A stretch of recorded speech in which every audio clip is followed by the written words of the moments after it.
மார்ட்டினோட ஒரு வரணும் ஆதிக்க ரவிச்சந்திரன் வந்து விசிக்காக தான் இருக்காரு. அவர் மூலியமாக தான் வந்து கருப்பு பணம் அதிகமாக போகிறவங்க சொல்லிட்டு அண்ணாமலை ஒரு குற்றச்சாட்டு வச்சிருக்காரு. ஸோ இதை எப்படி பார்க்குறீங்க? அவரை வந்து விசாரணை நிறுவனங்கள் விசாரித்து கொண்டிருக்கின்றன. விசாரணையில் அப்படி இருந்தால் அவர்கள் சட்டப்பூர்வமான நடவடிக்கை எடுக்கட்டும். எங்கள் கட்சியில் அவர் ஒரு தொண்டர், ஒரு பொறுப்பாளர், அவ்வளவுதான். இந்த குற்றச்சாட்டு நிரூபிக்கப்பட்ட அவர் மீது எதுவும் நடவடிக்கை எடுக்கணும்? இது ஒரு யூகமான கேள்வி. முதல்ல விசாரணை நிறுவனங்கள் செய்யட்டும்.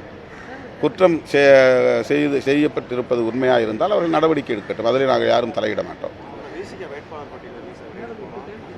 அது நாங்கள் 2 நாளில் போயிட்டு நான் மும்பைக்கு போகிறேன். ராகுல் காந்தி அவர்கள் பாரத் ஜோடோ நியாய யாத்திராவை இன்றைக்கு நிறைவு செய்கிறார். இந்தியா கூட்டணியை சார்ந்த 28 கட்சி தலைவர்களும் அழைக்கப்பட்டிருக்கிறார்கள். அந்த நிகழ்ச்சியில் பங்கேற்பதற்காக செல்லுகிறேன். மும்பையிலிருந்து திரும்பி வந்ததும் அறிவிப்போம். பத்திரம் மூலயமா அனைத்து கட்சியும் வந்து நிதி வாங்கியிருக்காங்க. ஆனால் முக்கியமாக வந்து பாஜகவை மட்டும் குறை சொல்கிறாங்க. அவங்கள யாரும் கேள்வி எழுப்புறதுன்னு சொல்லிட்டு அண்ணாமலை குற்றச்சாட்டு. பாஜக தான் இதில் முன்னணியில் இருக்கிறது. ஒட்டுமொத்தமான வசூலில் 47 விழுக்காடு அளவுக்கு நன்கொடை என்கிற பெயரில் கார்ப்பரேட் நிறுவனங்களை மிரட்டி கருப்பு பணத்தை எல்லாம் வெள்ளை பணமாக வசூலித்து வைத்திருப்பது பாஜக தான்.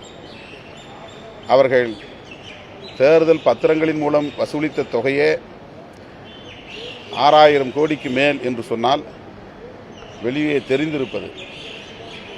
தேர்தல் பத்திரம் அல்லாமல் அவர்கள் கருப்பு பணமாக எத்தனை ஆயிரம் கோடியை வசூலித்திருப்பார்கள் என்று யூகிக்க முடிகிறது. இந்த தேர்தல் பத்திரங்களை விற்பனை செய்த கார்ப்பரேட் நிறுவனங்களில் அதானியின் நிறுவனம் ஏன் இடம்பெறவில்லை? அம்பானியின் நிறுவனம் ஏன் இடம்பெறவில்லை? தேர்தல் நன்கொடை தரக்கூடிய அளவுக்கு அதானியும் அம்பானியும் பணக்காரர்கள் இல்லையா? லாபத்தில் அவர்கள் கம்பெனி இயங்கவில்லையா என்ற கேள்வி எழுகிறது. இதுவெல்லாம் அவர்களின் சூதாட்டம் என்பதை மக்கள் இன்றைக்கு உணர்ந்திருக்கிறார்கள். எந்த கம்பெனி யாருக்கு எவ்வளவு அளித்தது என்பதை இன்றோ நாளையோ வெளியிட இருக்கிறார்கள் என்று நம்புகிறோம். அப்போது உண்மை தெரிந்துவிடும்.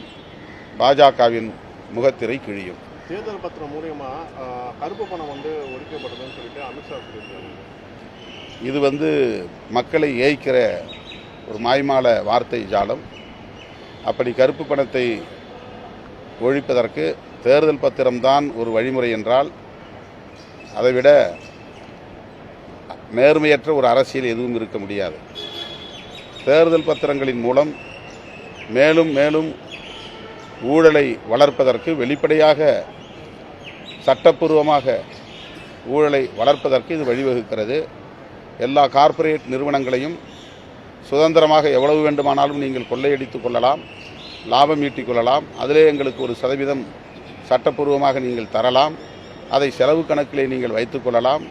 மொத்த லாபத்திற்கும் நீங்கள் வரி கட்ட வேண்டியது இல்லை என்று அவர்களுக்கு சுதந்திரம் அளிக்கக்கூடிய வகையில் தேர்தல் பத்திரம் முறை இருப்பதனால்தான் உச்சநீதிமன்றம் அதனை செல்லாது என்று அறிவித்திருக்கிறது. இவர்கள் வாங்கிய பணத்தை மீண்டும் அந்தந்த கார்ப்பரேட் நிறுவனங்களுக்கே திருப்பிச் செலுத்த வேண்டும் என்றும் ஆணையிட்டிருக்கிறது.